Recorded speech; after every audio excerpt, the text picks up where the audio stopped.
Hola amigos, bienvenidos a este nuevo programa. Hoy me ocupo de este programa que había prometido, un programa especial, ¿no? Con motivo de los 10.000 seguidores, de los 2 millones de reproducciones y de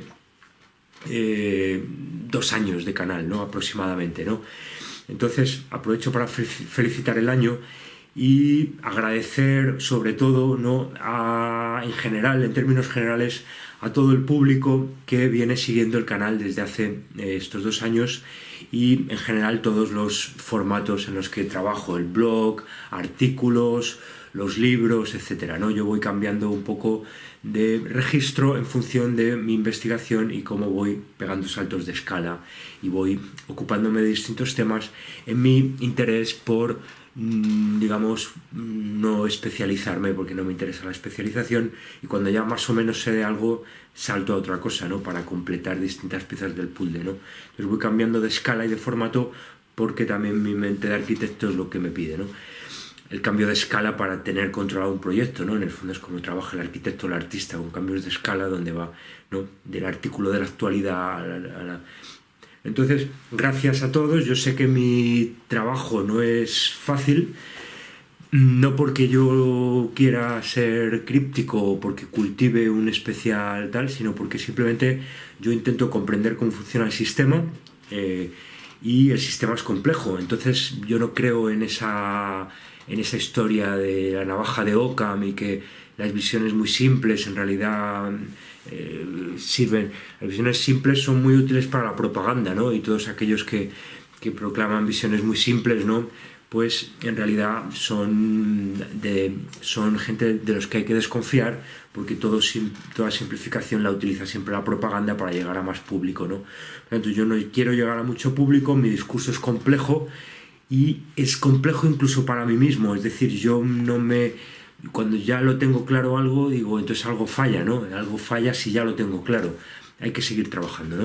Entonces, como el sistema es muy complejo, porque si funciona y viene funcionando desde hace milenios es porque es complejo, pero al mismo tiempo es sencillo, se controla desde una minoría que...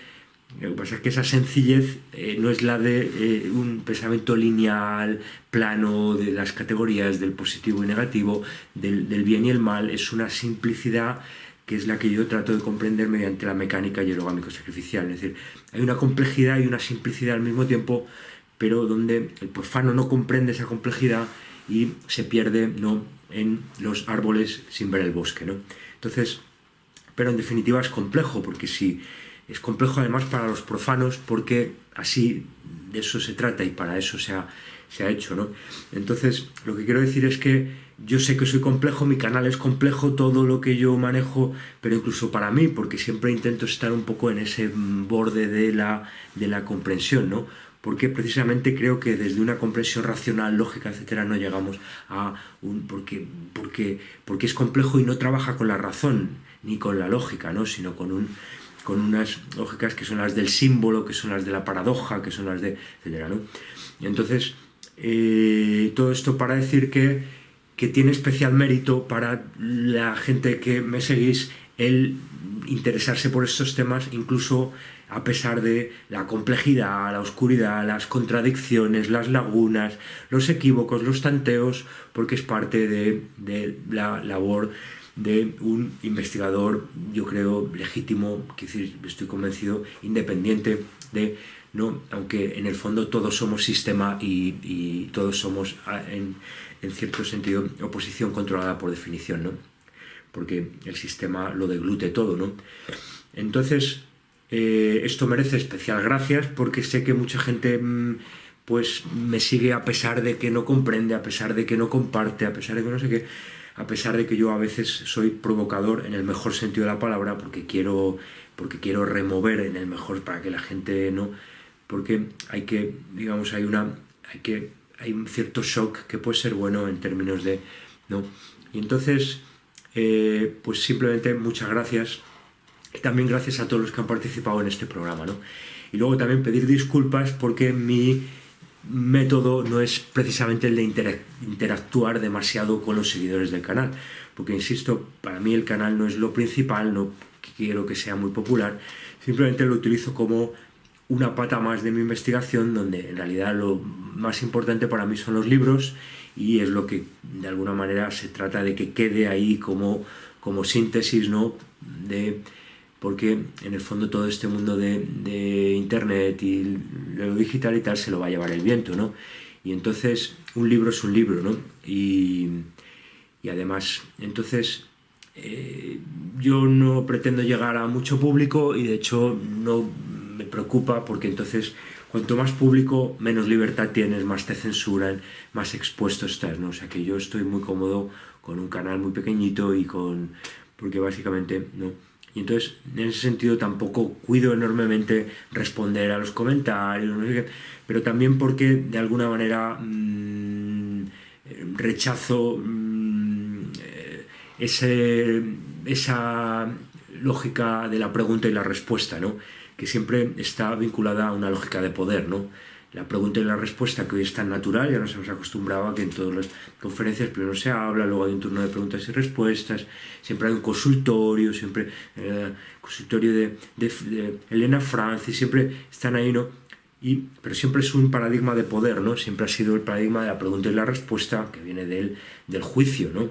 Que viene de la religión, ¿no? Que viene del ritual iniciático, que viene del confesionario jesuita, que viene o sea, y que luego se extiende a todo el aparato, ¿no? De adoctrinamiento académico, donde hay preguntas y respuestas, y donde de manera implícita el que hace la respuesta se declara yo no sé, y el que responde se declara yo soy el que sé, aunque ya sé que no es tan ni blanco ni negro. Pero entonces yo no me gusta entrar en esa lógica, y no quiero, digamos, chafarle a la gente sus preguntas, ¿no? Si alguien tiene una pregunta, lo peor que se puede hacer es respondérsela, porque le matas la curiosidad de investigador, ¿no? Y por otro lado, se lo pones demasiado fácil, ¿no? Si uno hace una pregunta y se la respondes, pues entonces está cruzado de brazos esperando a que tú le respondas, ¿no? Y luego, es que no me interesa mucho esa pregunta y la respuesta, entonces no entro a toda esa lógica de responder, y simplemente hago algunos comentarios, críticas, respondo a cuando algo me llega o me pone a funcionar una idea, o alguien sugiere algo. Es decir, yo agradezco todos los comentarios, los leo, ¿no? Pero también pido disculpas por aquellos que necesiten respuestas. Yo lo siento, pero yo no quiero ser ningún gurú, no quiero dar respuestas a nadie, y no hago más que contar realmente lo que hago es contar lo que no sé, lo que quiero saber lo pongo en común, ¿no? Y lo poco que voy comprendiendo lo voy, ¿no? Entonces, a pesar de todo, a pesar de que esa es mi manera de funcionar, pues me parecía razonable, después de estos 2 años y 10.000 seguidores, hacer una excepción y hacer un programa especial para hacer lo contrario de lo que hago habitualmente, ¿no? Porque precisamente de eso se trata, ¿no? Precisamente, no la excepción que confirma la regla. Entonces, lo que he hecho es una selección, básicamente, porque ha habido muchos comentarios, ha habido unos 160, gracias a todos, y he seleccionado básicamente aquellos donde creo que puedo comentar algo, ¿no? Entonces, ya digo, otros muchos, pues gracias, son de agradecimiento, y ya está muy bien, ¿no? Entonces paso sin más a un poco hacer un repaso de la selección que he hecho de unos 16 o 18 comentarios. Antonio G. dice: ¿cuándo crees que se va a iniciar, si no está iniciado ya, el cambio de polaridad magnética de la Tierra? La última ocurrió hace 78.000 años, ¿y qué consecuencias en la consciencia humana va a tener? A ver, yo no creo en esto del cambio de polaridad de la Tierra. Yo creo que es un mito más, como tantas cosas que se va a decir. Cuanto más, cuanto es parte de esta lógica, ¿no?, de Internet, tiene que haber mucha confusión y mucha desinformación. Yo creo que básicamente los dos polos son iguales, es decir, el polo positivo no tiene nada que no tenga el polo negativo. Simplemente es una convención y se le ha llamado positivo a uno y negativo al otro. Y el hemisferio norte es norte porque es una convención, ¿no?, porque lo han colocado arriba y abajo, pero en realidad está al contrario, ¿no? Y de hecho había algunos artistas latinoamericanos que trabajaban con esta idea, ¿no?, le daban la vuelta al polo norte y al polo sur, ¿no? Entonces yo creo que no hay una polaridad de la Tierra, simplemente, es decir, nos dicen que hay una desviación del polo de los polos magnéticos, es decir, del eje magnético con respecto al eje geográfico, pero yo creo que eso tampoco es cierto, ¿no? Porque nos han vendido el mito de que por un lado tenemos la traslación de la Tierra alrededor del Sol, que por otro lado tenemos la rotación del planeta sobre su eje, y a su vez luego hay otras cosas, ¿no? Hay precesión de los equinoccios. Entonces yo creo que todo eso está integrado y lo que hay son toroides dentro de toroides donde hay unos bamboleos. Y eso hace que en realidad hay distintos ejes que se están, digamos, inclinando unos con respecto a los otros, pero en el fondo hay una cierta simetría, que es la simetría de un plano de inercia, ¿no? Porque es una lógica toroidal y doble toroidal, y de un eje que va oscilando, porque todo eso está oscilando respecto a un plano de inercia que equilibra todo, ¿no? Por lo tanto, en el largo plazo, al final de los ciclos, ¿no? Acaba habiendo un equilibrio, y aunque digamos que si hoy miramos lo que nos dice la ciencia dominante, nos dice que la excentricidad del polo norte magnético con respecto al polo norte geográfico está más separada con respecto a la excentricidad del polo sur magnético con respecto al polo sur geográfico. Pero yo creo que eso es solamente una visión muy cortoplacista, que no ve que en otro momento de la historia va a ocurrir lo contrario, porque hay una simetría de todo el sistema, de todos estos toroides dentro de toroides, donde finalmente esa misma excentricidad al norte se va a acabar produciendo al sur, ¿no? Y para que no se comprenda todo esto, se crea la desinformación de que hay dos polos y que hay una inversión de los polos y no sé qué, y unas catástrofes, todo eso, ¿no? Yo todo eso no me lo creo, ¿no? Pan Masuda dice: a mí me gustaría conocer 3 cosas o gustos personales no íntimas de usted y no tratadas en el canal, como su comida o canción favorita o algo así. Ya más conspiranoico, ¿por qué no decirlo, ya que me siento muy libre en este canal? A mí me mosquea bastante esta serie reciente y muy extensa sobre la Tierra cóncava, que no he seguido con demasiada atención. En un vídeo hace tiempo ya señaló usted que esto era el siguiente movimiento en la agenda y que cuadraba y demás, y por eso no me cuadra que usted, que habla de la manipulación histórica de la forma de la Tierra, de la farsa real que es todo, se dedique a hacer ahora lo mismo que en su momento hicieron otros de forma más o menos consciente. Lo entiendo como ejercicio intelectual y quizás como tratamiento serio e intensivo de un tema que precisamente usted ha mantenido presente y central: culto a Satán, Lucifer, pero a la vez al margen siempre, esto es, Dios o entidades superiores, pero me mosquea. Si quiere, podría hablar un poco de los porqués y o cómo de tanto interés en esto, aunque a mí particularmente tampoco es que me quite el sueño. Enhorabuena por esos 10.000 encadenados y feliz Navidad, don Pedro. Creo que este año, que me he portado muy bien, los Reyes Magos me van a traer por fin sacrificios y hierogamias, la violencia y el goce en el escenario del poder. Pues gracias, Pan Masuda, igualmente al anterior comentarista. Gustos personales, pues la paella valenciana, pero hecha por mi madre, sería mi favorito, mi plato favorito. Y la música, pues quizás Bach, ¿no? Por ejemplo, las variaciones Goldberg o otras obras de Bach. Quizás en la interpretación de Glenn Gould, ¿no? Que creo que tampoco soy nada original, ¿no? Sobre el tema de la Tierra cóncava, yo creo que el cosmos es la gran conspiración, realmente es la gran conspiración, es la gran mentira. Yo he llegado a esto tarde, pero creo que voy a seguir trabajando en esto porque es la gran conspiración. Yo creo que porque es de alguna manera nuestro contexto en el que estamos inscritos, y si no comprendemos el cosmos, pues no nos comprendemos a nosotros, ¿no? Y todo acaba ahí, ¿no? En realidad yo, como vengo diciendo, me intereso por el cosmos, por la energía, porque me vengo interesando por el ritual, por lo social, por el satanismo, por las otras dimensiones de la realidad, y entonces al final acabo llegando ahí, ¿no? Pero ya con una visión más formada, ¿no? Y de mi propia teoría de esta mecánica hierogámico-sacrificial, que creo que también opera a nivel cósmico, ¿no? Donde hay otros niveles de la realidad que se alimentan de ese trauma, ¿no? Y por eso el trauma lo ata todo, ¿no? No solo al nivel social. Yo hasta ahora siempre he dicho que a mí no me resultaban indispensables los otros niveles de la realidad, las otras dimensiones, las otras entidades, porque me servía con lo social, ¿no?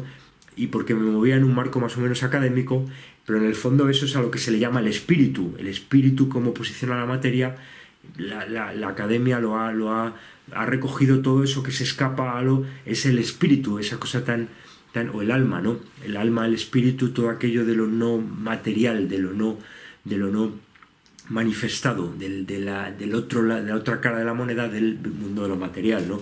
Entonces, en el fondo también estaba implícito en esa visión de la mecánica hierogámico-sacrificial que desarrollo en mi libro Sacrificios y Hierogamias. Gracias por interesarte en ese libro. Y entonces las élites desde siempre han desinformado sobre este tema. Yo creo que ha sido fundamental, y lo que vengo contando es que yo creo que han utilizado una perspectiva subjetiva nuestra desde la Tierra, cómo se ve el cosmos, para aprovechando esa desinformación, es decir, en el fondo es el mito de la caverna, de alguna manera, de Platón y otros, es decir, aprovechan, es decir, como solo lo vemos desde aquí, pues y no tenemos capacidad de ver más, ¿no?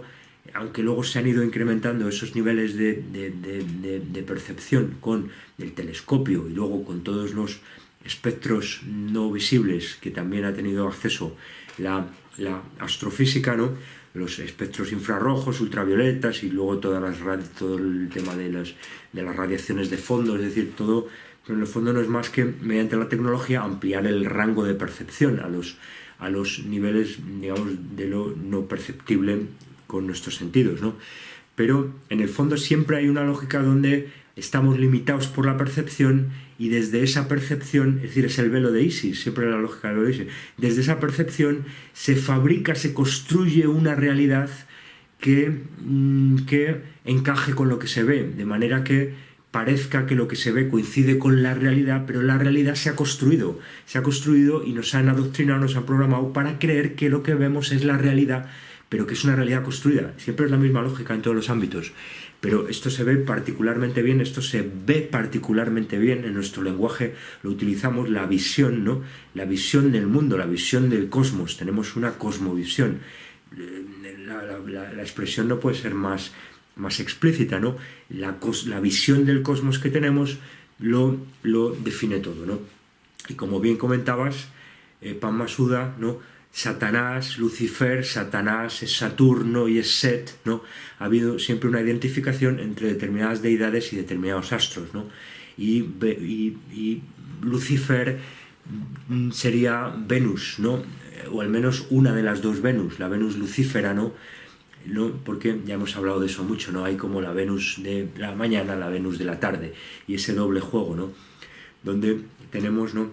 Pero entonces yo creo que al final satanismo, luciferismo son dos caras de la misma moneda, todo es un culto astroteológico, satánico, luciferino y en última instancia solnegrista, ¿no? Y entonces, como el control del cosmos es muy importante y la construcción artificial de una visión del cosmos, eso siempre lo han controlado los altos iniciados, los magos, las castas sacerdotales de los imperios, ¿no? El imperio babilónico, los caldeos, sabemos que fueron muy importantes en Babilonia, incluso más que los egipcios, y los egipcios aprendieron de los babilonios, ¿no? Y luego todo eso ha estado controlado por los altos iniciados y luego por la Iglesia Católica, por el Vaticano, por los jesuitas, ¿no? Hay una relación muy estrecha entre jesuitas y astronomía y ciencia, y astronomía ya esotérica, moderna, pero que es un frente, es una fachada, porque sigue estando controlada, exotérica, pero sigue estando controlada por lo esotérico. Yo es que siempre digo lo mismo. Entonces, como hay mucha ocultación en eso, pues yo creo que han creado entre comillas, porque siempre son operaciones que más o menos se alimentan de cosas que están en el ambiente y que si no se hacen acabarían saliendo, es que casi no hay que inventarlas, porque están ahí en el ambiente y el propio... Es decir, el medio es el mensaje, el propio aparato mediático de Internet hace que vuelvan a resurgir y difundirse fácilmente determinadas cuestiones, y en concreto la Tierra plana, que yo creo que no coincide con la realidad. Yo creo que la Tierra plana, por eso, en cierta manera es una operación de desinformación porque el sistema la apoya, ¿no? ¿A quiénes llama el sistema? Pues a quienes sacan en las televisiones o en... ¿no? La teoría de conspiración, siempre, claro, lo ridiculizan. Ojo, que yo respeto determinados personajes en la medida en que estén haciéndolo de buena voluntad y porque también están ayudando a que comprendamos la farsa de la NASA. O sea que la gente que está trabajando en la Tierra plana, yo creo que tienen mi apoyo y tienen mérito y están trabajando para aportar información. Otra cosa es que no lo comparta. Yo no comparto que existe una Tierra plana porque lo veo demasiado simple, ¿no? Lo veo demasiado simple, y es verdad que ha habido en muchas civilizaciones, ¿no?, muchas culturas que se creía que la Tierra era plana, pero yo creo que ni siquiera ellos a lo mejor estaban convencidos, y eran otra vez los altos iniciados que estaban vendiendo una versión, ¿no?, todavía más antigua, ¿no?, de una Tierra plana. Luego sabemos que viene la idea de una Tierra esférica, convexa, pero yo creo que eso también es una construcción, ¿no? Es decir, se tiende, como decíamos, lo que tenemos es el marco visual, el marco perceptivo, y a partir de ahí se construye la falsificación, la construcción artificial de una realidad, ¿no? Esa operación, pero desde el marco perceptivo, para que coincidan ambos, ¿no?, para que el filtro que yo tengo, ¿no?, coincida con la construcción que me venden, ¿no?, que está. Entonces, pues lo que han hecho es sustituir desde la visión perspectiva que tenían los pueblos antiguos de que la Tierra era plana, porque efectivamente normalmente se ve que es plana, ¿no?, y intuitivamente la gente pensaría que la Tierra es plana.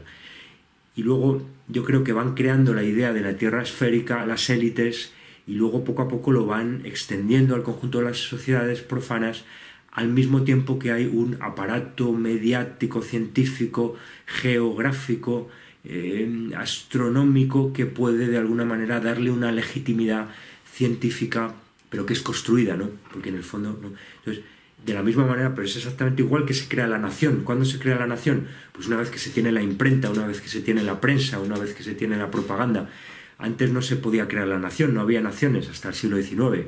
Se crea el Estado de Derecho vacío de contenido, y al mismo tiempo se crea la nación, pero como creación artificial, como sustitución de un sentimiento de pertenencia al terruño, al país, pero entendiendo país casi como los términos del País Vasco, del país, ¿no? Ojo, que luego lo vuelve a recuperar el sistema y lo tiene controlado desde, ¿no?, esos sentimientos, pero es la misma lógica exactamente. Sí, los altos iniciados defienden la Tierra plana en un momento dado, pero luego defienden la Tierra esférica en el momento en que tienen suficiente capacidad para defender, legitimar científicamente, pero científicamente entre comillas, porque la ciencia no es más que una nueva religión que trabaja de manera diferente, donde en lugar de creer en lo trascendente se cree en lo inmanente, ¿no? En lugar de creer en la vida detrás de la muerte, después de la muerte, en todo ese tipo de cosas, ahora se cree en lo contrario. Es un cambio de ciclo, simplemente es un cambio de ciclo donde ha cambiado el ciclo y ahora se ha pasado a una religiosidad de lo material, de lo mecanicista, de lo dogmático, pero sigue siendo una religiosidad controlada por los mismos magos negros, ¿no? Entonces, por resumir, yo creo que hay mucha desinformación en eso, y yo como hipótesis, yo no lo puedo asegurar, pero como hipótesis intelectual me planteo la posibilidad, ¿no?, desde esa idea que he contado de que hay una inversión total, pero desde el marco de lo perspectivo, es decir, desde lo que la gente percibe, yo construyo la realidad para que construyo una falsa realidad con la ciencia, legitimo con la ciencia la construcción, sin decir que es una construcción, y entonces, como coincide con lo que yo veo, me lo creo. Es que me dicen que la Tierra gira alrededor del Sol. Mira, sí, el Sol. Pero eso mismo que yo veo tendría otra explicación, y de hecho, esto lo dicen los científicos, no hay que irse muy lejos, ¿no? Distintos modelos, el modelo de Ptolomeo, ¿no?, geocéntrico, el modelo mixto de Tycho Brahe, el modelo heliocéntrico de Copérnico, Kepler, etcétera, en el fondo todos son más o menos creíbles y más o menos encajan, porque más o menos lo que nos cuenta más o menos encaja con lo que vemos. Hay un margen ahí que ya para ver si verdaderamente es más acertado uno que otro, hace falta unos conocimientos y uno no. Y como solo una minoría tiene esos conocimientos, pues ahí es el margen donde lo tienen controlado, y mientras las grandes masas críticas, ¿no? Pero incluso aunque haya una minoría que crea otra cosa, al sistema no le preocupa, porque el sistema puede jugar muy bien con distintas disidencias, ¿no?, siempre que sean minoritarias, y además al sistema le viene muy bien que haya muchas disidencias y todas partidas, que unos crean en la Tierra plana que unos crean en los Illuminati y otros y aunque parte de ello sea verdad, mientras los tengas todos separados, pues nadie se va a unir para hacer ningún cambio, ¿no? Y las grandes masas críticas van a seguir creyendo, ¿no? Y por lo tanto nada cambia, ¿no? O sea que... Pero en todo caso, entonces, mi, digamos, enfoque metodológico es, ¿y si probamos como método, ¿no? Como opción de investigación, darle la vuelta al guante, ¿no? Puesto que a partir de un marco perceptivo se construye la realidad y ese marco perceptivo, en el fondo, es exactamente el mismo si es cóncavo como si es convexo, porque hay una lógica, además hay una lógica de deformación, porque todo se curva, ¿no? La luz no es recta, ¿no? Yo el otro día estaba viendo, hace unos días, en Madrid, vi que estaba saliendo el sol, era por la mañana, y todavía había una luna que estaba en cuarto decreciente, ¿no? Era por la mañana, el sol estaba iluminando la luna y estaba iluminando, lógicamente, el cuarto iluminado y al otro lado quedaba la sombra, ¿no? Y sin embargo, si miraba, simplemente casi se veía, sin girar los ojos, se veía que el sol estaba muy bajo y que la luna estaba mucho más alta. Y si trazaba una línea recta desde el sol a la luna, no coincidía con la sombra de la luna, del cuarto creciente o decreciente, me da igual, es la misma lógica. Estaba como así inclinado, ¿no? Por lo tanto, si esta era la sombra y en perpendicular tiene que venir el rayo de sol, no coincidía. El sol venía desde otro punto, el sol que estaba iluminando la luna venía desde otro punto, porque esto estaba así, ¿se entiende, no? El sol tenía que estar aquí y no aquí, porque entonces la sombra tendría que estar así, ¿no? Conclusión. Claro, lo que pasa es que no nos damos cuenta de que vemos ya, es decir, deformamos, es decir, nos creemos que vemos una realidad, pero lo que vemos siempre es eso lo ha contado Stanley Kubrick, ¿no? Entonces, ¿eso qué significa? Pues que algo no nos están contando, o que el rayo de sol se está curvando desde aquí abajo para llegar a la luna inclinado, por lo tanto no viene recto, o que todo está curvo, todo es una especie de ojo de pez, todo es una especie de pecera, donde en realidad, aunque yo lo veo recto, no es curvo, sino que ¿se entiende? Por lo tanto, pensar la Tierra cóncava nos permite darle la vuelta a todo y pensar que la misma percepción, lo mismo que percibimos, puede tener una explicación radicalmente inversa, ¿no? Que yo creo que además esto encaja muy bien con lo que hacen ellos siempre, que es darle la vuelta a todo y vendernos el bien como mal, ocultar el mal detrás del bien y todas esas lógicas, ¿no? Entonces, es un sistema muy operativo porque a mí me llega, por ejemplo, me permite comprender que pues todas esas cosas de las que vengo hablando, ¿no? Espíritu, materia, la caída en la materialidad, ¿no?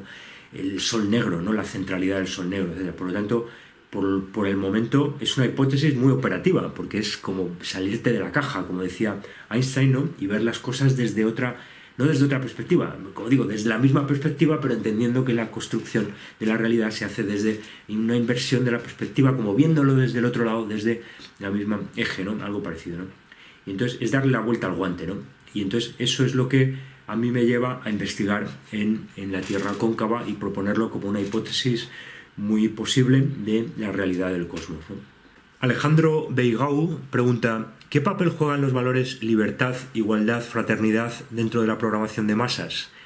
Y luego, después de un hilo con otro seguidor, dice: yo sospecho, siguiendo la línea de Bustamante, que se trata de moralidad vacía, pero que opera como dinamizadora de las sociedades, la versión moral del andrógino.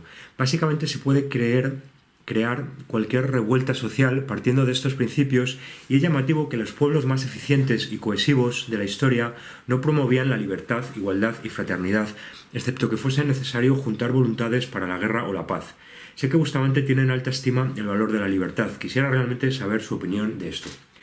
Pues gracias, Alejandro. Yo creo que, y en general por tus comentarios, yo creo que está bien planteado, ¿no? Yo creo que hay una vinculación muy profunda entre la programación mediante trauma y todos estos valores que nos han vendido jesuitas, masones, y valga la redundancia, ¿no?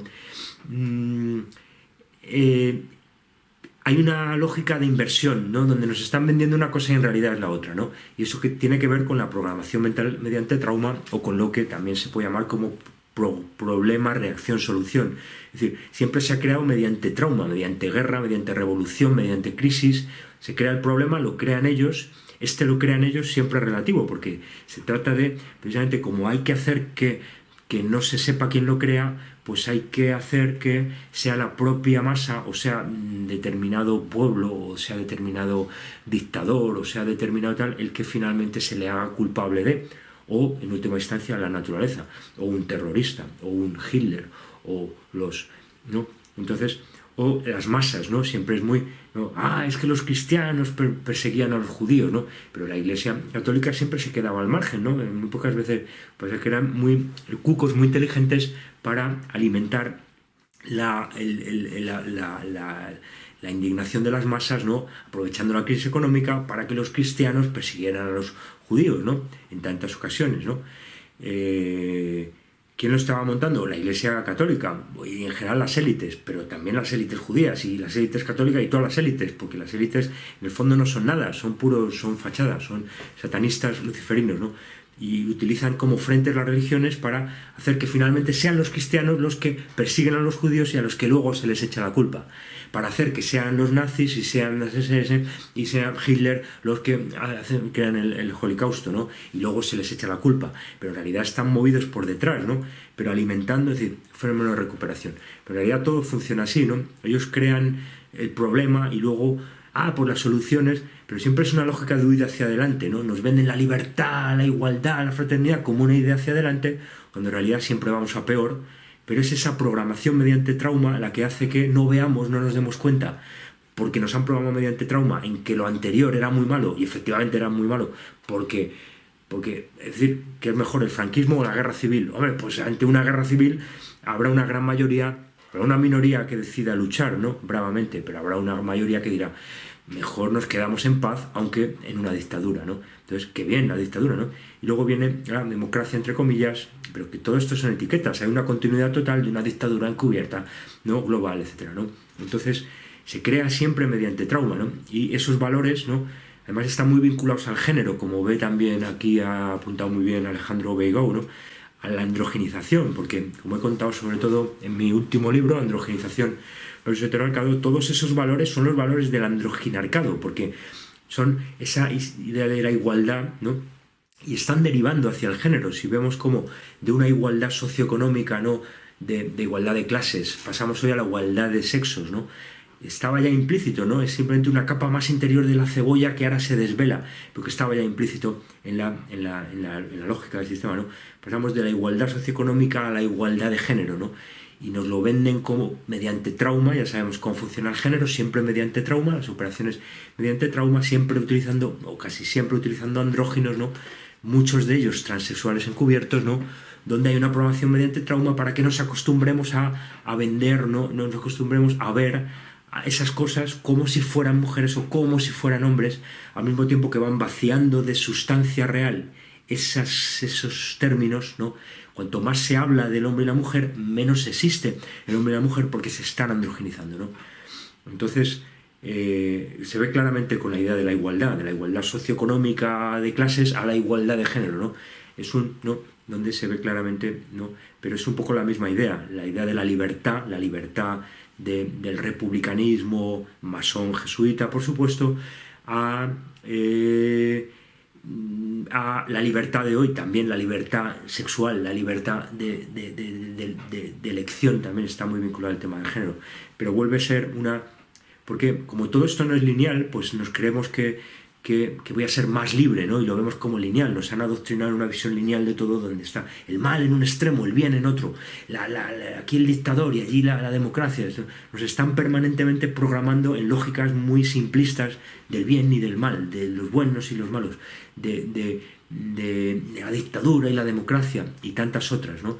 Con la víctima y el verdugo. Siempre están utilizando la misma mecánica. Una vez que se comprende, ya todo es lo mismo. Solamente repiten la misma lógica a distintas escalas y con distintos temas, ¿no? Entonces, como es esa visión tan lineal, nos hacen pensar que vamos a mejor, que vamos hacia ser más libres, hacia ser más, ¿no? Fraternidad. Están utilizando en el fondo la lógica, en el fondo nos lo están diciendo, la fraternidad, son los hermanos, ¿no? Los hermanos masones, ¿no? Y en el fondo viene de las órdenes religiosas, donde está la idea del padre sustitutorio, del padre, del sacerdote, del papa, ¿no? Porque es una lógica de androgenización, donde vamos al vaciamiento de los elementos naturales y de las oposiciones sanas, complejas de la realidad vital, frente a una sociedad, frente a una realidad a la que vamos descafeinada, decadente, donde todo se hace plano, donde todo es superficial, donde todo cada vez tiene menos sustancia, ¿no? Y estos mantras, ¿no? Estos mantras que en realidad libertad, ¿no? Y permanentemente nos está machacando, ¿no? La justicia es igual para todos los políticos en la tele, la justicia es igual para todos, la justicia es igual para todos, la igualdad, todos somos iguales ante la ley, todos, siempre mantras, y luego, noticia siguiente, desaparición, muerte, asesinato, porque siempre es mediante trauma. Y entonces nosotros no podemos pensar y nos dicen, sí, qué bien, hay que buscar la libertad, hay que buscar la fraternidad, hay que buscar el progreso. Pero en realidad es programación mediante trauma, donde siempre vamos a peor, y son valores vacíos, ¿no? Donde en realidad es mucho más complejo, y yo creo que hay que buscar en realidad, la libertad. ¿Qué es la libertad que a ellos les interesa? La libertad del individuo andrógino, desconectado de todo su marco familiar, social, del contexto en el que vive, etc., ¿no? Entonces, ese es, en el fondo, ese valor vacío de libertad, ¿no? Señor JB dice: hola Pedro, mi pregunta es, ¿qué opinas de las investigaciones de Alexander Eleazar, Beres y Payos? Pues a ver, yo a Alexander Eleazar debo reconocer que no lo he leído en profundidad, es decir, no lo he leído de principio a fin. Sé la figura que es, he oído hablar de él y he ojeado sus libros por encima, lo suficiente como para hacerme una idea de lo que voy a encontrar. Y digamos que mi conclusión preliminar es que no me lo creo, y como no me lo creo, pues no me interesa perder tiempo leyendo a Alexander Eleazar, ¿no? Es decir, no me lo creo porque creo que es, digamos, otro perro, es decir, es el mismo perro con distinto collar, es decir, es más de lo mismo pero con otros términos y con otras etimologías, y en lugar de una Biblia, pues tenemos otra Biblia más anterior, ¿no? En lugar de, como la Biblia es falsa, pues yo os voy a contar una Biblia más verdadera, y etcétera, ¿no? Pero en el fondo es el mismo rollo, no nos saca de nada y no nos explica, no interpreta verdaderamente. Es decir, yo no creo en esos autores iluminados, ¿no? que nos cuentan la verdad, ¿no? Y frente a la Biblia falsa, pues yo os voy a contar la Biblia verdadera, ¿no? Es decir, yo creo que como todo es una construcción, y la Biblia, antes que nada, las grandes religiones son construcciones, ¿no? Es decir, simplemente si nos fijamos ya lo he contado varias veces, en la importancia geoestratégica que tiene Palestina para el control del mundo, ¿no? Para esa vinculación entre el poder del mar y el poder de la tierra, ¿no? El punto más profundo del mar Mediterráneo, del mar que está en el medio de la tierra, y Palestina es el punto central que articula toda la isla central de la que habla Mackinder y que da acceso a la ruta de la seda, las rutas caravaneras, los pueblos, digamos, nómadas frente a los pueblos sedentarios, ¿no? Los pueblos huidos. Hay toda una comprensión muy profunda de por qué Yahvé, ¿no? elige al pueblo judío para parecerse, ¿no? Estoy hablando, lógicamente, de manera un poco, ¿no? Porque yo creo que es una construcción. Yo creo que han elegido ahí montar el judaísmo desde hace milenios porque les interesa, es un determinado paradigma, el del pueblo huido, que articula la tierra con el mar, que es un punto geoestratégico de control de todos los flujos, ¿no? La cuenca mediterránea, los grandes ríos, ¿no? Cuenca egipcia, Nilo, cuenca babilónica, Tigris, Éufrates, y luego ruta de la seda, ¿no? Con a su vez el reino del medio, ¿no? Ellos se llaman el reino del medio, pero en realidad son la tierra frente al mar, ¿no? Bueno, Rusia, China frente al Mediterráneo, ¿no? Entonces, ahí aparece el papel central articulador de esos pueblos huidos, que en buena medida son pueblos nómadas o recientemente sedentarizados, ¿no?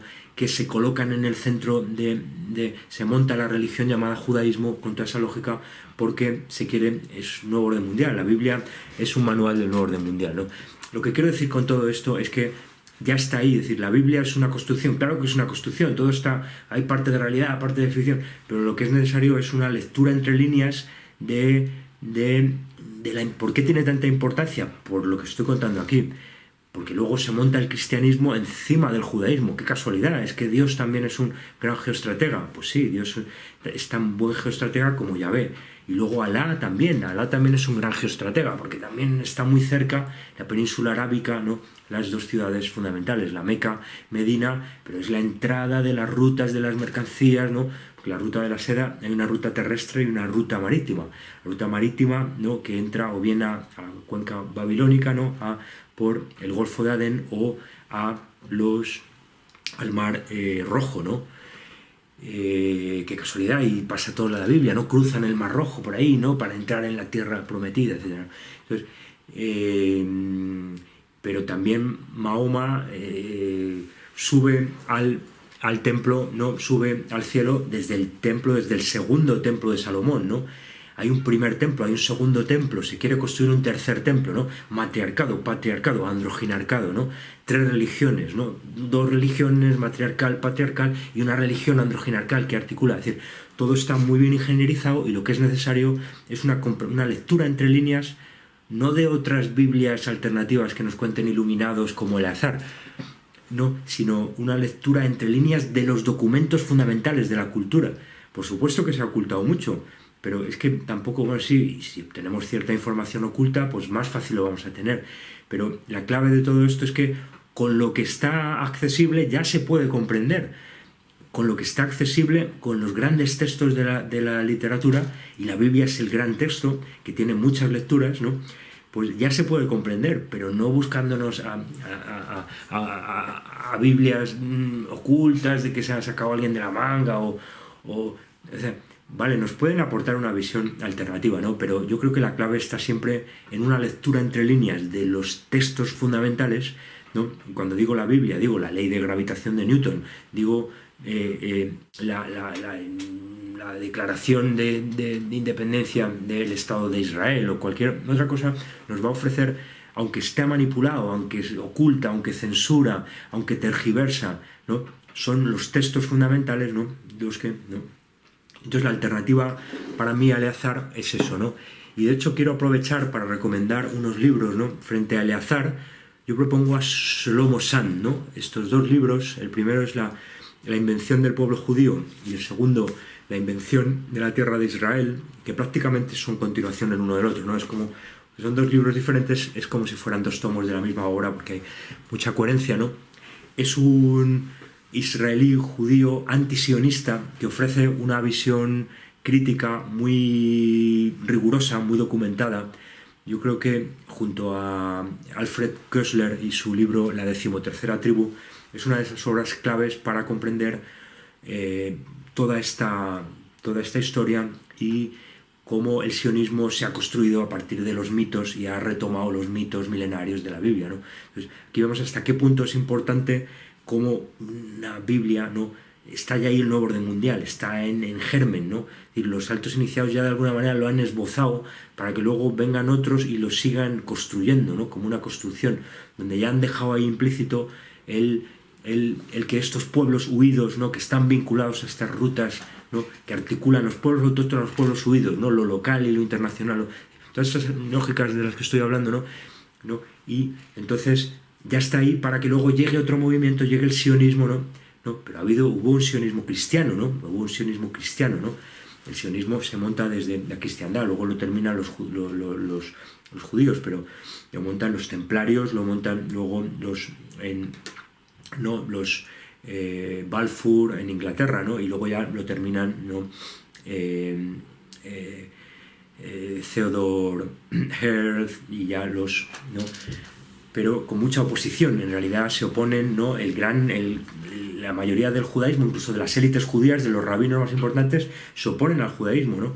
Y es un movimiento impuesto desde la élite, ¿no? Y luego, mediante trauma, como siempre, crean el holocausto para que mediante trauma se imponga y ya no te puedas oponer y se criminaliza, etc.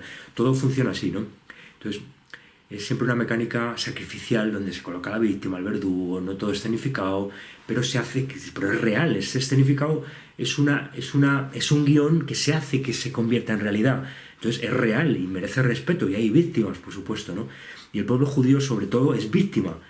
pero es víctima la que se le hace entrar en una lógica que hace que al final no acaben estando entre la espada y la pared, y entonces es una minoría que no acaba moviendo, ¿no?, el sistema a lo que se quiere que se haga, ¿no?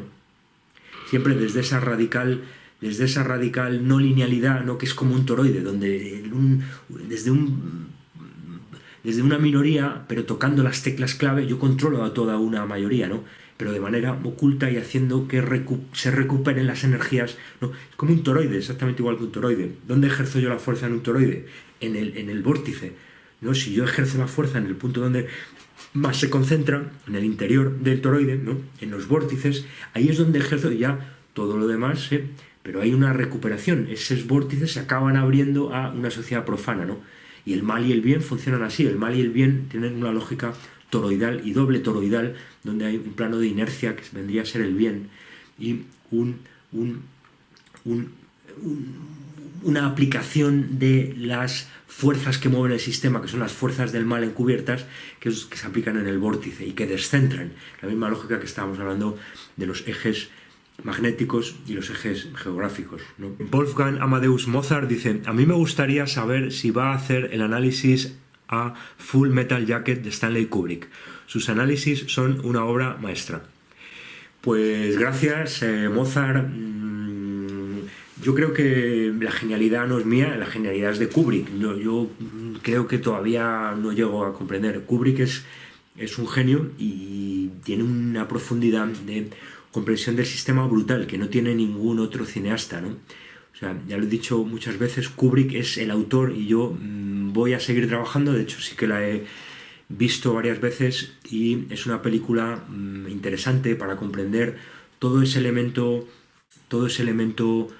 digamos, libidinoso, erótico, homosexualizante que hay en los ejércitos, ¿no?, que es muy importante porque sabemos que el elemento erótico y el elemento agresivo siempre están vinculados y es decir, no es casualidad que coloquen andróginos cuando los llevan a las Madonas, a las Marlene Dietrich, las canciones. ¿Quién canta la canción famosa de la Primera Guerra Mundial? Marlene Dietrich, ¿no? Lili Marlene, ¿no? Lili Marlene, Lili, la flor de lis, Marlene, María Magdalena, el andrógeno, siempre hemos hablado de todo eso, ¿no?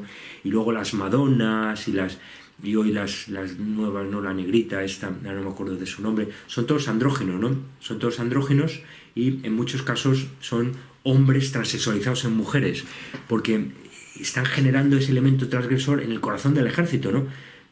Con faldas a lo loco, también sacan ahí, ¿no? Invierten justamente, ¿no?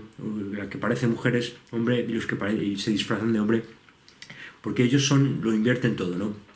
Y entonces es muy importante, y en Full Metal Jacket habrá que hablar de toda esa componente androginarcal que está en el corazón del ejército, como no podía ser de otra manera, porque el ejército es un homoarcado, ¿no? La clave, ya hemos hablado del nazismo, hemos hablado de cómo se inspiraban las SS de la Liga Sagrada de Tebas, ¿no?, que también un ejército de homosexuales, ¿no?, donde hemos hablado de los templarios, de los caballeros teutónicos, ¿no?, de las vírgenes negras, cómo los nazis se inspiran en todo eso, también en el ejército prusiano, ¿no?, de Federico II, creo recordar que era, ¿no? Pero están utilizando el mismo arquetipo, ¿no? Son ejércitos homoarcales, son ejércitos donde hay una fuerte confluencia libidinosa agresiva que acaba generando una descarga violenta, que es lo que necesitan. Entonces, pues lo que decíamos, lo que hacen es buscar las condiciones, ¿no? Y ya con el andrógeno, digamos que lo canalizan, ¿no? Entonces, lo que hacen es canalizar esos flujos libidinosos agresivos y descargarlos en el ejército, ¿no? Pero ojo, porque el género en el fondo tiene eso, y lo que han visto muy lúcidamente Félix Rodrigo Mora y Prado Esteban es que en los movimientos de género de hoy, y sobre todo en los más extremos, está en germen una nueva forma de totalitarismo, de nazismo, ¿no? Ya se habla de feminacismo y es muy oportuno, no todo el feminismo, pero en el corazón de esa mecánica del andrógino está esa lógica violenta, y por eso el andrógino es tan importante en las iniciaciones, la probación dura, todo lo que he hablado, ¿no? Entonces, eso está en Full Metal Jacket, está en muchas películas de Kubrick y particularmente en Full Metal Jacket, en la chaqueta metálica, porque está toda esa idea, ¿no?, de cómo se canaliza ese flujo, esa tendencia homosexual que yo creo que en el fondo la tenemos todos, ¿no? Yo creo que todos somos homosexuales en potencia, ¿no?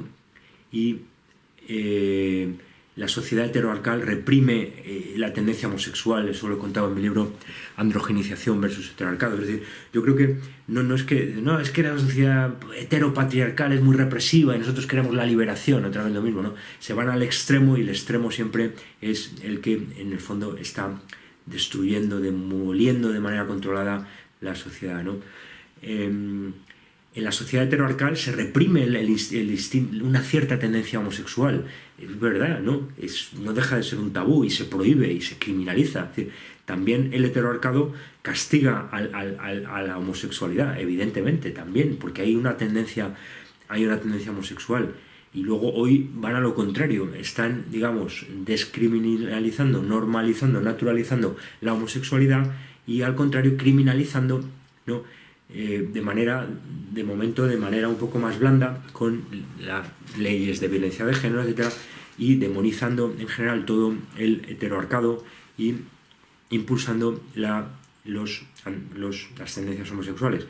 Pero no deja de ser una lucha de dos formas de poder, de dos arcados, ¿no? Yo creo que todo esto está en Kubrick, ¿no? Y esa película habrá que analizarla, ¿no? E incluso me planteo en un momento dado hacer una especie de obra monográfica de Kubrick. Me gustaría, si tuviera tiempo un día, escribir una especie de libro de Kubrick, ¿no? De todas las películas de Kubrick y dar una especie de visión más unitaria, ¿no? Porque hasta ahora, también lo he dicho muchas veces, Kubrick ha sido la inspiración para mis libros, ¿no? Y por ejemplo, el libro En el nombre del falo y del ano y de la matriz transhumana está muy inspirado en Kubrick y particularmente en 2001, donde está toda esa idea del vientre artificial, pero vinculado a toda esta lógica del cosmos, ¿no? Hemos hablado mucho de las gemelaridades, pero toda esa idea del vientre artificial, de la inteligencia artificial como vientre sustitutorio donde nos pare la inteligencia, ¿no? Que es un poco la idea gnóstica, ¿no? De Keter, ¿no? Desde Keter surgen el resto ¿no? Desde el espíritu emana la materia, ¿no? Parece una contradicción, pero ya hemos hablado de eso, ¿no? Frente a la visión de una cierta mitología donde lo femenino es la materia y lo masculino es el espíritu que fertiliza la materia, todas esas hierogamias donde el rayo de sol que entra en la cueva o que entra en Stonehenge o en otras arquitecturas, ¿no? El rayo de sol masculino que fertiliza la tierra, ¿no? Toda esa visión yo creo que es interesante, pero también se puede concebir al contrario, ¿no? Si lo primero es lo no manifestado, ¿no? Y ahí está el sol negro, hemos hablado ya mucho de eso, ¿no? Todo eso está en 2001, ¿no? Y en fin, ya he hablado de eso mucho, ¿no? Ebolez dice: buenas tardes, señor Bustamante, agradecimientos, gracias, Ebolez. ¿Es el androginarcado la emulación y mofa humana artificial del sistema de fuerzas creacionales que rige la existencia, siendo este no masculino ni femenino, pero sabiendo dividirse en dos partes para así perpetuar la reproducción fractal, continua y atemporal? En otras palabras, el sistema tiene especialmente una guerra contra la naturaleza y es por eso que la comprende tan bien. Sabiendo eso, es por esa causa que la tecnología y progreso se imponen ante la cultura natural, ante la aldea, ante los nativos, etc. Se busca erradicar la raíz natural y dominarla al gusto. Siendo la naturaleza tan inabarcable y gigantesca, componiendo cada rincón y elementando la vida misma, no nos daría la noción de que el sistema le queda mucho trabajo por hacer aún, y si es así, es el mecanismo o artilugio orgánico natural nuestro único hogar verdadero, refiriéndose también al modelo de tierra cóncava o celular y sus similitudes con el cuerpo humano, entre otras cosas naturales, alimentos, frutas, vegetales.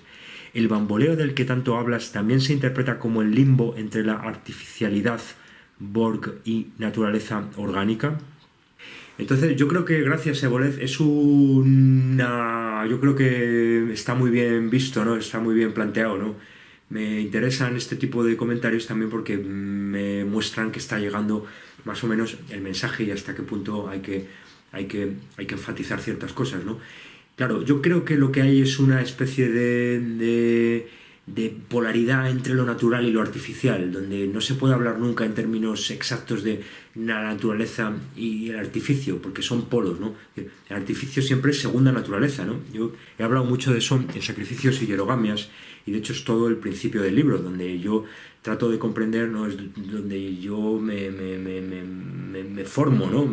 Pensando y escribiendo ese libro que luego me permite llegar a comprender el papel que juega la androginización frente al heteroarcado. Cuando yo titulo el libro Androginización versus heteroarcado, alguien diría, pero bueno, será androginarcado versus heteroarcado, ¿no? Pues no, es androginización versus heteroarcado, porque de alguna manera la androginización es una tendencia, en esa tendencia a tensar esa bipolaridad desde la naturaleza al artificio, pero donde se está alimentando permanentemente de lo natural. Por lo tanto, ellos siempre están, ¿no? Ese androginarcado oculto siempre se está alimentando y siempre está llegando a, digamos, alianzas estratégicas temporales con determinadas lógicas de agregación natural, ¿no? La familia, de la escala que sea, familia extensa, familia nuclear, la nación, ¿no? Pero la raza, ¿no? Pero siempre construido, siempre está manipulado, ¿no? Todo lo que nos venden de la raza, de la nación, todo acaba estando construido y en parte es un compromiso entre el polo natural y el polo artificial, ¿no? Pero siempre hay esa polaridad, ¿no? Y efectivamente yo esto lo veo como un toroide, ¿no? Y en el fondo estamos hablando en distintas preguntas de la misma historia, ¿no? Porque yo siempre estoy volviendo a lo mismo, ¿no? Para mí toda la sociedad funciona según esa lógica toroidal, ¿no? Donde hay toroides dentro de toroides y el sistema básico es un toroide, donde en el centro del sistema está el ritual de sexo y sangre, pero oculto, porque dentro del toroide se hace pasar por una esfera, ¿no? Y no es casualidad que se haga de la esfera una de las formas ideales, ¿no? Platónicas, todo eso, ¿no? Ellos son altos iniciados que en su obra han encubierto el verdadero funcionamiento toroidal del sistema, ¿no? Entonces, en el centro del toroide, los vórtices, ahí está el ritual de sexo y sangre y luego ya se abre lo que hablábamos antes, ¿no? Y luego el sistema va creando más capas, toroides dentro de toroides, y va oscilándolos, va moviéndolos, ¿no? Capa religión, una religión con la otra, pero las va articulando, ¿no? El judaísmo está más como en el vórtice, pero también tiene una parte profana. Las grandes religiones de masas están como en los lados ecuatoriales del toroide, ¿no? Son fenómenos de inercia, son fenómenos que los van oscilando, coordinándolos astrológicamente con ciclos astrológicos de conjunciones, que es donde pegan los cambios, ¿no? Venga, aquí ahora hacemos una revolución, aquí hacemos una reunificación alemana, ¿no? Si uno se fija en la reunificación alemana, la caída del muro de Berlín, pues hubo 3 conjunciones muy importantes de planetas lentos en esos días, ¿no? Porque son magos negros, trabajan con astrología, ¿no? Pero porque esas oscilaciones cósmicas, siempre estamos hablando de lo mismo, porque también el cosmos es un gran toroide, y como también, volviendo a lo que decíamos, no hay que comprender eso porque entonces se comprende todo, porque todo es lo mismo, siempre. La sociedad funciona igual que el cosmos, porque no dejan de ser flujos energéticos que se canalizan y que se ponen a trabajar al servicio de una lógica energética donde todo fluye y el bien y el mal son 2 caras de la misma moneda, ¿no? Eso, frente a una visión lineal donde hay buenos y malos, ¿no? Que son las que nos venden, digamos, los informadores, digamos, que quieren tener mucho público y por lo tanto tienen que rebajar el nivel a que lo comprenda todo el mundo. Nos hablan de 2 bandos, nos hablan de los buenos y los malos, nos lo simplifican todo mucho, ¿no? Nos dicen que como todos los judíos son banqueros y pues entonces los judíos son malos, ¿no? Evidentemente no es así, ¿no? Y los judíos son víctimas y todo lo que decimos siempre, ¿no? Y justamente es un frente, y yo como es un frente lo protejo, porque como es un frente lo protejo porque me protege a mí, pero luego lo sacrifico el frente, ¿se entiende? No siempre lo protejo porque estoy oscilando, porque es un toroide que está dentro de otro toroide, entonces primero lo protejo y luego lo desprotejo, oscilación, persecución, protección, se está siempre cambiando, pero porque es un frente, y justamente en esa oscilación hago que aparezca en escena la víctima, el verdugo, la víctima que se convierte en verdugo. Es una lógica siempre de oscilación cíclica, donde estamos en ciclos dentro de ciclos, ¿no? Y entonces yo creo que está muy bien visto, porque esa pregunta donde los toroides dentro de toroides vendrían a ser como si la inercia que tienen esos toroides a caer en equilibrio, a perder potencial, ¿no? a pérdida de potencial. Sabemos que los sistemas tienden a pérdida de potencial, ¿no? Hay una lógica de la inercia, de caída en inercia, ¿no? de caída en inercia, donde si lo dejáramos solo, parece que todo acabaría como quedándose quieto, ¿no? Y como ese bamboleo de los toroides acabaría como, no sé qué, y todo se acabaría como, ¿no? Entonces, frente a eso yo le tengo que imprimir fuerza, ¿no? Y entonces para mí eso tiene que ver con la naturaleza. La naturaleza vendría a ser esa situación de equilibrio, de inercia, donde, ¿no? Y por otro lado hay una situación de artificio donde el artificio introduce la energía, ¿no? Pero entonces también hay una vinculación más cercana entre naturaleza y bien y artificio y mal, ¿no? Es decir, para mí, simplificando mucho, lo que tendríamos es una especie como de plano de inercia que viene a ser la naturaleza buena frente a lo que nos han contado, los instintos son los malos, ¿no? Porque todo esto se ha hecho que no se comprenda, ¿no? La naturaleza buena, lo natural en el sentido, no lo natural en el sentido que nos lo han vendido los Freud y los Escuela de Frankfurt, los Marcusen y todo este pensamiento del instinto es malo y de la represión y todo esto, ¿no? Para ocultar la programación y la psicopatía estructural de las élites, ¿no? Por supuesto. Entonces, yo vería como que en ese plano de inercia es el plano en el que tiende la naturaleza a caer y también tienden las sociedades profanas, las sociedades populares, los pueblos que se autogobiernan, que tienen soberanía, a llegar a compromisos decía antes la pregunta sobre libertad, igualdad y fraternidad, donde es que mucha libertad es destructiva, no necesito mucha libertad, llego a un cierto equilibrio, una libertad que es buena para el individuo, es buena para el colectivo, es buena para la familia, y es una libertad que se acuerda, ¿no? Entonces, lo que nos cuenta Rodrigo Mora, ¿no? Del derecho consuetudinario, ¿no? Del derecho de gentes, de esas iniciativas, ¿no? De esos pueblos, ¿no? Porque aquí no quiero extenderme, pero todo eso del derecho natural, todo eso lo están manipulando brutalmente, esa visión, porque es caer en simplificaciones. Yo creo que el que mejor está hablando de todo eso es Rodrigo Mora, ¿no? Pero es la misma lógica, ¿no? Frente a ese equilibrio de la inercia, ¿no? Del toroide, ¿no? Yo el mal lo ejerzo en el vórtice oculto, porque el vórtice está oculto, porque lo vendo como esfera, lo vendo como línea, como algo lineal, como algo continuo, pero en realidad hay una discontinuidad, hay una inversión, hay un cambio de pendiente, donde esto que sube luego baja, se invierte, ¿no? Esto es muy importante para comprender estas iniciaciones, donde una minoría, yo con un pequeño vórtice controlo una gran mayoría, ¿no? Por eso en las cumbres de la masonería, en las cumbres de las grandes órdenes religiosas, de los templarios, de los jesuitas, no sé qué, es donde aparecen estas, y una minoría tiene la capacidad de mover a una mayoría, ¿no? Y entonces, por sintetizar, está muy bien visto, ¿no? Toda esta lógica donde lo bueno sería establecernos en esta situación de inercia, de equilibrio, ¿no? Recuperar, incluso podríamos hablar a nivel de salud, ¿no?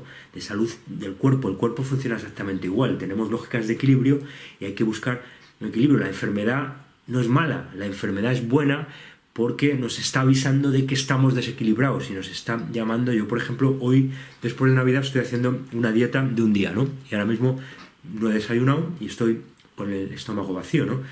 Porque es un reequilibrio. Estoy, digamos, forzadamente, aunque en realidad estoy retomando una práctica ritual. Lo que pasa es que no la estoy utilizando para ir a la guerra, la estoy utilizando para digamos, los excesos de la Navidad que me han llevado al otro extremo, me han cargado de carne, de marisco, ¿no? Es decir, frente a ese puritanismo de los vegetarianos, que es muy respetable, pero yo creo que es más interesante comer de todo, ¿no? Porque precisamente si estás en un contexto en que tu familia en Navidad come marisco y carne, pues sería demasiado, ¿no? Entonces, mi compromiso es comer marisco y carne con mi familia en Navidad y ahora cambiar, no cambia, ¿no? ¿Qué es el bien? ¿Qué es el bueno para el cuerpo? Ese equilibrio donde el propio cuerpo se reequilibra simplemente haciendo una dieta donde se descargan los excesos, ¿no? Que ha sido, ¿no? Y pues igual, ¿no? Y frente a eso, ¿no? En el fondo, bueno, pues ellos lo que van a trabajar es con los vórtices, ¿no? Del mal oculto, ¿no? Por lo tanto, hay una simetría fundamental entre el mal y el bien. Esto es importantísimo, ¿no? El bien son los lados ecuatoriales del toroide, que son continuos, pero que están articulados por un plano de ecuador de inercia, ¿no? El cosmos es lo mismo. Mientras que el mal es el vórtice, por eso hay una simetría total del bien y del mal, ¿no? Y cualquier visión simplista de que hay buenos y de que hay malos no va a comprender, no es tremendamente superficial, no nos sirve para nada, y lo que está haciendo es pues que buscamos chivos expiatorios, y al final siempre son frentes, porque por definición el poder siempre está oculto, por definición nunca vamos a llegar a conocer el verdadero poder, ¿no? E incluso los que más se acercan como como Jorge Guerra, yo creo, tampoco llegan del todo, porque detrás de unos habrá otros y detrás hay otros, y aunque, o sea, porque la lógica es la del frente, siempre es la del frente y la de otros frentes que protegen a los frentes, y que como son menos frentes que los otros frentes, yo los protejo y los sacrifico, los protejo para que el bueno y malo, víctima, verdugo, ¿no? Y eso se hace con los pueblos huidos, eso se hace con los andróginos, eso se hace con todo, ¿no? Todo el sistema se organiza así, ¿no?